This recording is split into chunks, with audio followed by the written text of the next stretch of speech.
This next Christmas story is A Christmas Present by Aedin Collins. Last-minute shoppers bustled hurriedly by me as I made my way home. The darkness had enveloped the town hours previously, yet there was an energetic buzz in the air, with people striding purposefully about finishing up various tasks before the big day arrived. I left them to it. At 39 weeks pregnant, my waddled had become so pronounced that I resembled not just a penguin, but a giant inflatable one, lurching from side to side at a painfully slow pace down Grafton Street, while other, more mobile humans nimbly sidestepped past me. Out of breath, with the effort of hauling my swollen form through the masses, I stopped to join a swelling crowd to listen to some carol singers huddled together outside Brown Thomas. It was there that I caught sight of her. Cascades of shimmering, glossy blonde curls fell gracefully around her elfin features. Dressed in a soft cashmere coat I could only guess at the price of, the street lights illuminating the exquisite emerald drop earrings in her delicate ears. This woman had been my competition for the last 18 months. Now neither of us was the victor, unless you took into consideration the pint-sized human currently taking up residence in my womb. An unwanted lodger at First Children had not been part of the plan, but a niggling doubt gnawed at me from within. It wasn't this baby's fault she had a cheater for a father and a mistress for a mother, and the more I thought about it, the more I realized I couldn't take the decision to stop a life coming into this world without first discussing it with the other person responsible for it, something which had been a total no-go. So I made my choice. Final call for Ryanair flight FR32 to Liverpool. Will all remaining passengers please make their way to gate 46, where your flight is now boarding? I had stood there, crumpled boarding pass in hand, and waited until the last passenger had gone through, until the flight attendants had locked the door, until the plane had hurtled down the runway and ascended into the dusty pink early morning sky. That was the first day I had bought clothes for the little one inside me.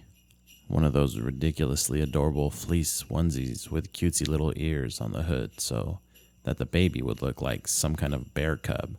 Because despite all the uncertainty of what the future would bring, deep down I knew then I wanted this baby. The crescendo of hauntingly beautiful harmonies brought me back to the present. Not wanting to be seen by her, I swung a sharp left. Well, as sharp as my skewed center of gravity would allow. I longed for a snug in a random old man's pub, somewhere I could sink back anonymously into the shadows in front of a flickering fire with a hot whiskey in hand, but I wouldn't find that here.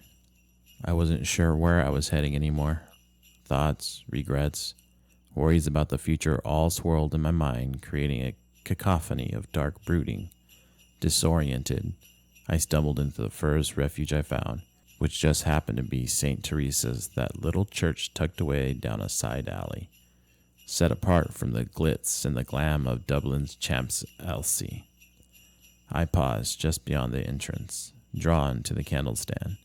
I had loved lighting candles as a child, when I was still very much captivated by the Catholic Church, in simpler, more ignorant times.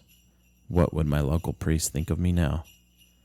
I dug into my handbag, fished out my wallet, and located a shiny €1 coin, quite different in price from the 20p of my youth.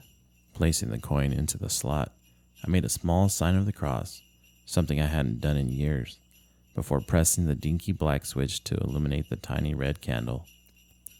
For my baby, a light for her in this world.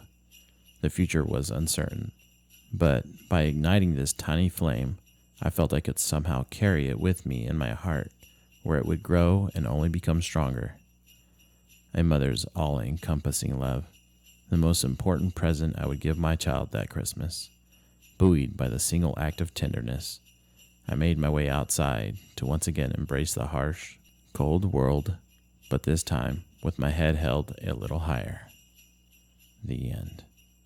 That was a Christmas present by Aedin Collins. Anyway, if you guys want to subscribe, please do. Leave a comment that you subscribed. I need those subs. And I'll stop asking when we hit our metric. I really don't like asking, but we need them. So with that, you guys leave your suggestions or suggestions of stories you want read, so I can try to pick a few more out. And in the meantime, I'm going to try to look for a little bit more jolly of a Christmas read. So I will talk to you guys all later. Bye.